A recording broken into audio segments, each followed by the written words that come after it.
Yeah, how's it going? I just want to talk a little bit today about torque wrenching, how it all works and what I got and what I might get down the track, whatnot. So I'll start down here at this real little fella here, Warren and Brown, maximum 20 Newton meters and 150 inch pounds. Sounds a lot, but inch pounds is small as.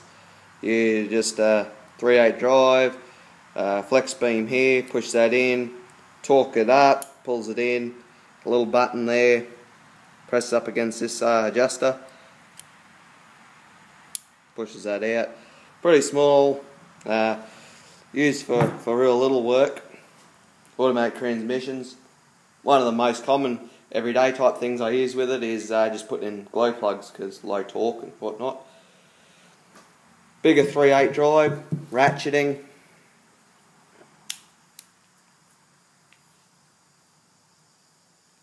No, it's hard to turn. There we go. You just turn this thing here to lock it and unlock it, that end bit there, and you just turn the handle and you can see the numbers there and they just roll around and you just hit that red line on whatever number you want. This one here, sorry, I should have put in, you cannot undo a bolt with this. It bends that flex arm out and just stuffs it. If you undo a bolt with it, just throw it in the bin, it's cactus. This one here, you can undo a bolt with it. It's not good to, but puts it out of calibration. Then you either got to get it recalibrated or put up with it. This one here, this one's a bit buggered. It's the same as that little fella, just 1/2 inch, a bit bigger. This one's still sort of works, but that little bit there, that push rod, doesn't stay in. Every now and then, if you just play with it, you get a screwdriver, it'll stay in, but anyway, that beam comes across here, touches on that, pushes that button in. This one goes to, I think, 160 Newton meters, sorry, and 120 foot-pounds, that is. This one's in foot-pounds. This little fella here, a bit bigger than that other one, but I don't know what this goes up to. They've had it on its highest torque. Maybe 120 Newton meters, I don't know. But yeah, this fella here's had a lot of work, bit cactus. So I decided to replace it with this fella here. Force, quick adjust, ratcheting obviously. This one you can undo bolts with, but it puts it out of calibration. This one here goes up to 200 Newton meters and 150 foot-pounds there. Some information there on setting and locking it and whatever. If I were to show you here, you to unlock it, you just push it straight out. You turn that whichever way to set it, and then when you're done to lock it, just pull it straight in. Make sure the little teeth line up. There you go. Just pull it straight in. Cushion grip, reasonably high torque, but like I said, I only bought this. This one is Force one to replace this other Warren and Brown. That one's getting old. This one here's the Big Daddy. Also 1/2 inch. Warren and Brown. It says Repco up the top, but it's really a Warren and Brown. This here, you just slide this up like on those other two. You slide it up, and then that thing there, little square end, sits on the number torque you want, and then you just tighten up that little wing nutty thing. Not a wing nut, but similar sort of thing. Push that in. This one's not buggered. You torque it. This flex bar leans in, pushes that button, and it flies out. That will let you know it's the right torque. Not ratcheting. 1/2 inch drive. What's that say? 260 Newton meters and 200 foot-pounds. She's pretty long, knurled handle there, as you can see.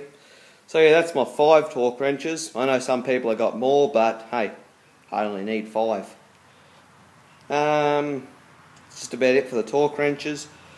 You never ever undo a bolt with a torque wrench. It just puts them out of calibration. When you're torquing with a torque wrench, right, I'll show you this little one because it's good for diagrams and showing you teaching and that. So anyway, you hold it. Oh, you can hold it like that, or like that, or you can hold it whatever, whichever way feels comfortable. Say you're talking vertically up and down. You always talk downwards. You never ever hold it like that and then talk upwards. You always talk in a downward motion, always downward. Same sort of a thing, when you're talking horizontally, like that. You always talk towards yourself. You never ever push it away from yourself. You always talk towards yourself. That's very important. Yeah, that's on every sort of torque wrench, whether it's got that one singular beam or ratcheting. You always talk downwards or towards yourself. I suppose when you talk towards yourself on horizontally, facing downwards like that, it's the same. And I suppose if you're going to talk upside down, you'd still pull it towards yourself.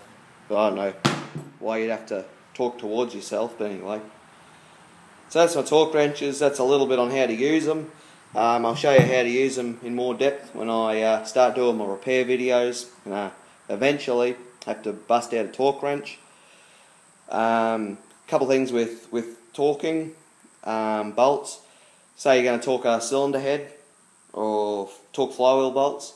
Always clean out the threads and always use a bottoming tap to clean what's at the bottom of the bolt holes.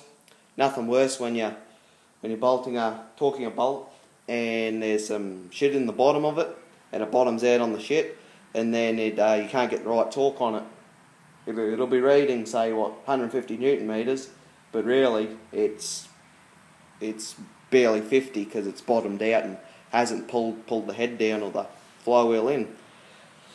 Also, when you're talking cylinder head bolts, I had a look before, but I didn't have a spare cylinder head bolt lying around.